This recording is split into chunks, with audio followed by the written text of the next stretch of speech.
Satnam, beautiful goddesses. I just wanted to check in with you and tell you I love you.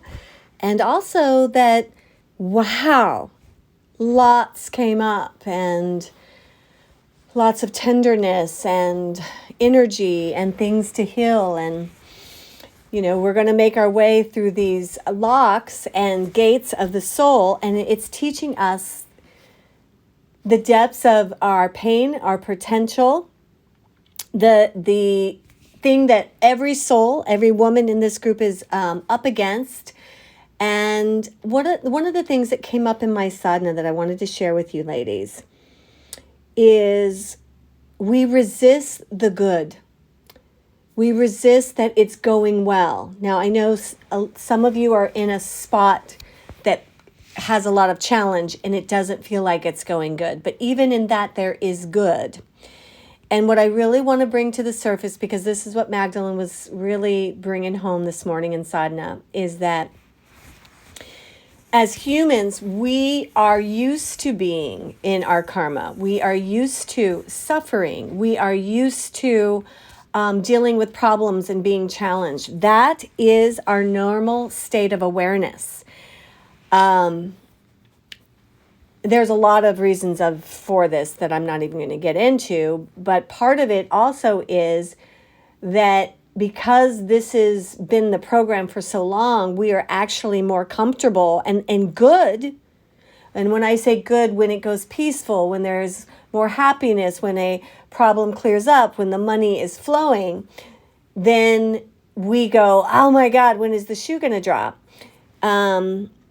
Last night I was talking kind of about one of my wounds. And as we go through this, I'm going to talk to you a little bit about a journey, because this karma around money for me has all but left, but it's had some very interesting twists. So it's never been about having money. It's because I do, I do okay most of the time, all the time.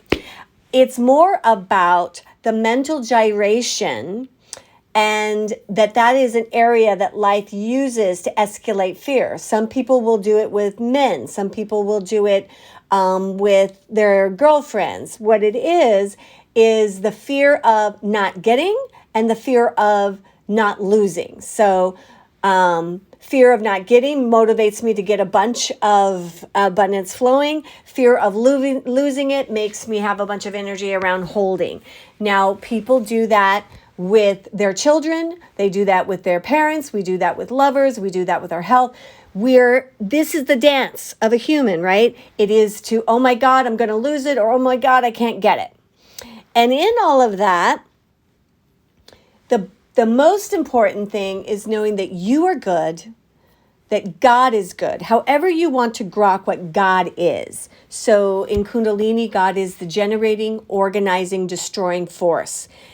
So if we are made in the Ekonkar, the God image, that means that we are like this thing, right? I've said this recently a lot.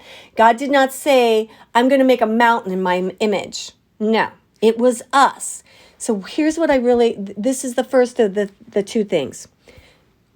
If we are evolving, if we are getting better and better, guess what else is evolving and getting better and better? That's right. God. When you look at the Old Testament and old, like inky, like there's these other religions of the original gods that we have on record, that God was often very violent, very judgmental. If you go into the history of the Jewish religion, is Islam, and Christians way before Egypt, what happened was the Sophia, she created God through herself, right? Where normally in this solar system, we create through polarity, male and female.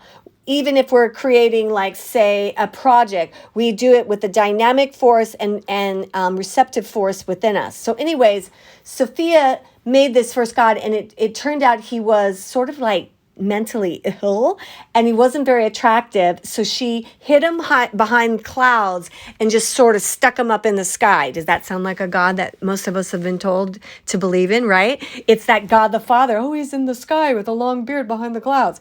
It was actually the first kind of fucked up God. And he has lots of different names. In the Jewish religion, he's often Elohim or Adonai. So I'm only telling you this because this God force that created us is evolving.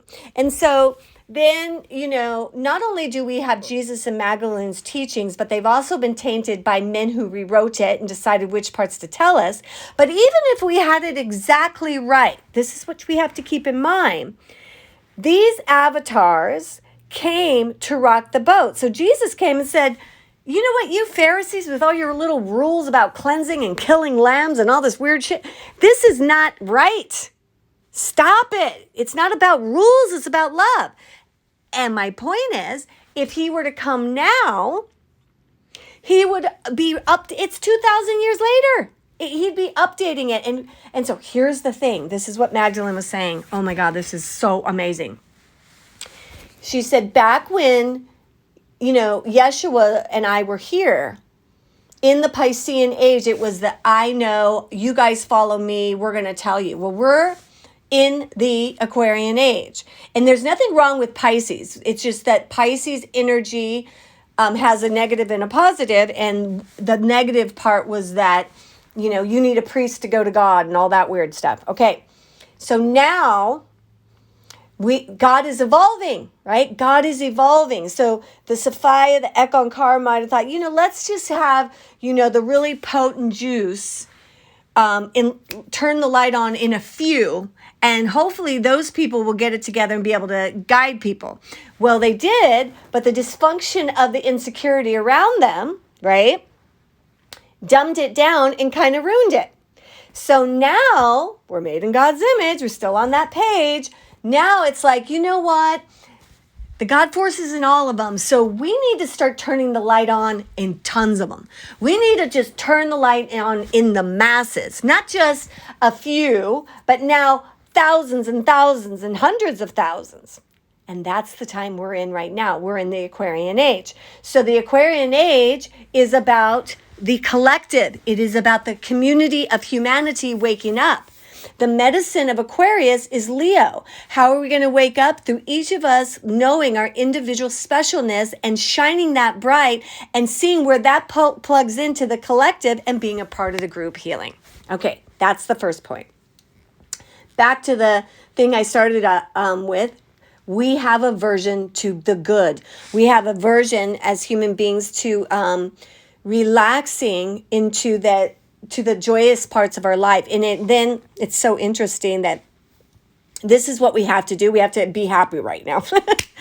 That is the task of humanity. And it could feel like, oh my God, we're supposed to find our happiness when there's so much evil, when there's so much darkness, when there's so much going wrong. Yeah. Yes. There's always been a lot going wrong. We are not meant to feel bad because there's good things, because there's good things going in your life as well as some sucky things. But if you feed and promote the good in your life, you'll have the energy to handle the challenge and the more negative things. So we are building an army of light on earth by allowing ourselves to be happy, because that will give us the energy to do the work to heal. And the more we heal, the more we shine, and the more we'll be able to help each other. And this brings us to the third point, being able to handle the good. So I want to read a little bit from our oracle cards that I recommend. And this is on the good. The good. And this is what Monday's class is really going to be about. It is going to be in support of the Soul Gate 1 and 2, but it is going to be on this specific topic, the good. You, goddess, are inherently good. If we let it, the fact that we are good, that truth alone can transform our entire life. We can let go of guilt, the shame, the feelings of not being good enough, or being far too much. We can let go of the idea that we are somehow less or worth less because we are human. Think about some of the stuff that came up last night. Stuff with our moms, stuff with our children, stuff with our lovers, stuff with money. And then it turns in for some of us to addiction or a trauma around driving. So, then it spreads into other things. And we are perfect in this. We are innately good. Our too muchness and our not enoughness is actually the path to our good. Here we go. We can let go of the idea that God is a divine being who is way up there, way beyond us and out of reach. We can let go of this idea of spiritual hierarchy. This idea that somehow we are ranked on the vertical axis from the most saintly to the tippy top, the most sinful down to the bottom. We can let go of the constant struggle to feel good, and we can begin to remember the truth that we are good.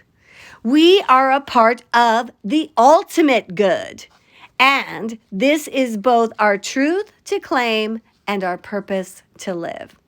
The Gospel of Mary doesn't refer to God as God at all. In the Gospel of Mary, God, of course, is... No. It says, God, of course, is the masculine form of creator or divine being in the English language. The feminine form is goddess. In the Gospel of Mary, she refers to God or goddess as the ultimate creator or simply the good. I don't know if you have the blessing of having a Southern Baptist holy roller in your life, but my babysitter, Mrs. Danza, used to say, well, baby, God is good and God is good all the time. That's where you get that saying. God is good and good all the time. And the Gospel of Mary explains that human beings are not inherently or innately sinful. Human beings are good.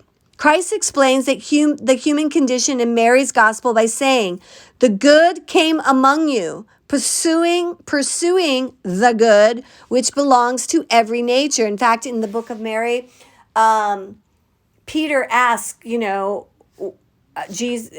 Mary asks, are we sinful? And he goes, there is no such thing as sin. He says that in the book of Mary. All the more reasons the Catholics needed to leave this book out. Anyways, not that I'm bitter. The good belongs to every nature. This is important to emphasize. The good here isn't earned. The good belongs to us. It is within us. The good is inherent in what it means to be human. Start here. You are good, okay? Start right here, goddess. With your too muchness, with your not enoughness, with your challenges, with your addictions, with your lies, and with your truth. You are good. Let the truth ring through you. Let the truth guide you. Let the truth remind you that who you are and remind you of who you are and of your purpose on earth, which is you're inherently good. And with that goodness, you will see all creation differently. You will see that every nature, every modeled form, every creature belongs to this same goodness that you are. So the voice meditation, take 3 deep breaths with your hands on your heart and ask yourself this: what good can I see in myself? What good can I see in myself? If you've been feeling low, write it down. I can see my kindness. I can see my willingness to keep trying and never give up. I can see my beauty. I can see my compassion. I see it in all of you. I see the good. I love you.